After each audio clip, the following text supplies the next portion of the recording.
Welcome to today's workout. So today is it's a foundation, meaning that we're going to use a bit of everything. So a bit of power, a bit of strength, a bit of conditioning, a bit of body weight, and we're going to throw it into the one workout. So we're going to use the Ski-erg a couple of times throughout this, and we're going to simply use that for 500-meter rounds. On the way up through the first round, I'm trying to encourage us to nasal breathe. So blow in and out through your nose only, keep your mouth shut. You're going to find if you haven't done this, you're going to blow out a stack of snot.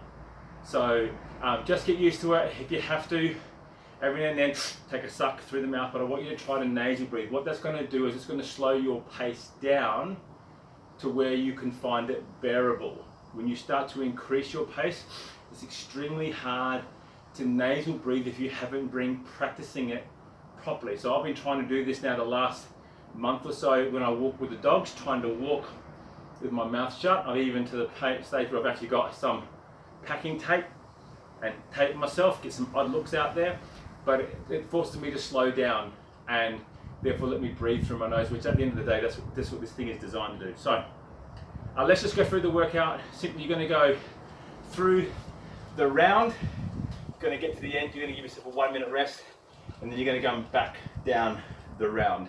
And the whole idea is to get this done in the 30 minutes. So we're going to start on the ski. We'll go for 500 meters. You want to set your pace that you can maintain the nasal breathing. I was lucky enough to be able to maintain the 2 minute per 500 split for the first 2 rounds. In the third round, I struggled with that. And on the way back, I tried to go quicker and I could not nasal breathe. I felt like I was suffocating. So 500 meter ski. From there, you're going to come off. You can come onto the floor. You're just going to do a plank. So what I'm going to simply get you to do is alternate between a normal plank on the elbows, simply here, sitting down, or alternately a higher plank where my feet are out as wide as my hands in that little tabletop position. We're going to plank for 1 minute. This is going to force us just to slow down, try to get our breathing back, and we're going to plank and hold that core for 1 minute. We're then going to go and grab the wall ball. In this case, we're going to head outside. We're going to get our wall ball shots. So again, our squat and throw up to your 8 to 10 foot target. And we're going to do 15 reps of the wall ball. That's the only thing that is using 15 in it today. Everything else is either a time or a set of 10. We're then going to come back inside again, and we're going to hold the second plank. So first round, elbow, second round, high plank again for 1 minute. After the plank, we're going to go into a single arm devil's press. So basically that's a burpee with the dumbbell into a snatch. Normally you would see this done with 2, but today we're going to alternate between the single hand. So what we're going to simply do, we're going to start at the top, dumbbells in hand. We're going to simply bring the dumbbell down with us to the floor, out to the side, down when we stand. Going to get our snatch, place it down, opposite hand, and drop. So you're going to alternate for 10 of the single arm devil's press or body drop with a dumbbell snatch with an alternating hand. You're then going to go back onto the ski for another 500. This is the second round of the ski. Again, we're going to try to nasal breathe. Going to come off the ski. Now we have a pair of dumbbells here. We're going to use the pair now. Now, be mindful of the weight that you can handle, particularly in the overhead position. We're going to take both these suckers now. We're going to bring them above our head. Ideally, I want to try and clasp them together, but if you can't do that, I need you to hold them up.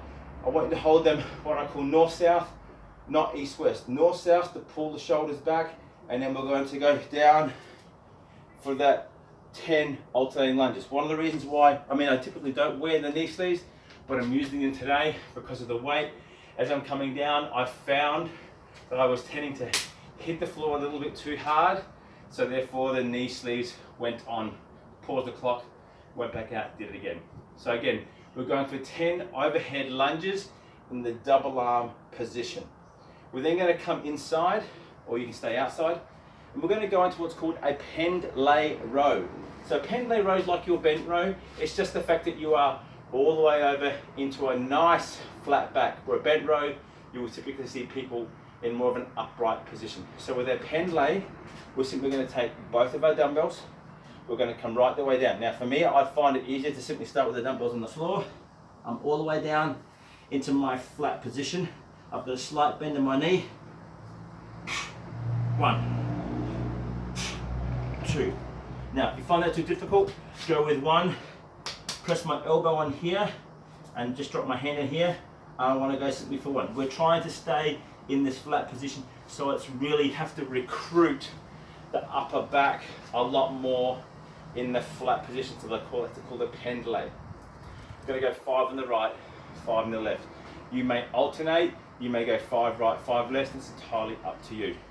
When you finish with the Pendlay row, you're already close enough to the ground, so we're going to get onto the ground and we're going to do our Komodo hand. So for those who are familiar with zoo, it's basically a push-up.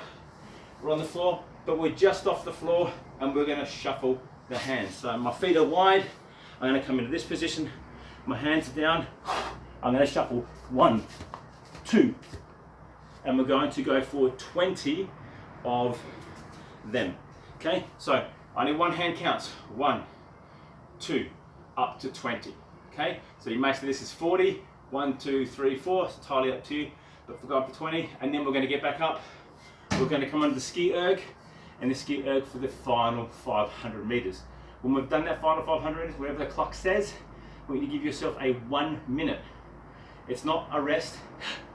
It's just something for you to try to bring your breathing back down, grab a sip of water and get ready to go again. Once it hits that 1 minute, we're going to reverse. Now we're not going to start back on the ski, we're going to go back into the Komodo hands and then work our way back down.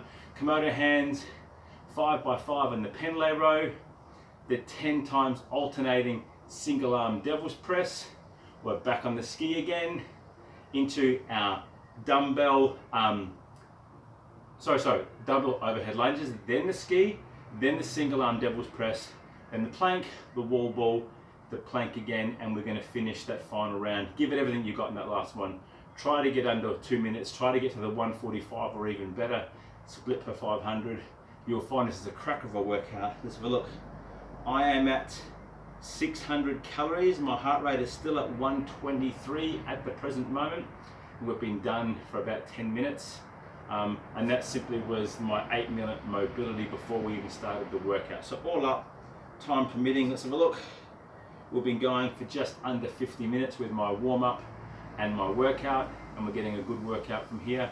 I'll then go on to do some stretches and I'll round it out probably just under the hour or up, mobility and stretching aside, and I'll probably easily crack the 700, 750 calories. Great workout, foundation today. Any questions, comments, details below.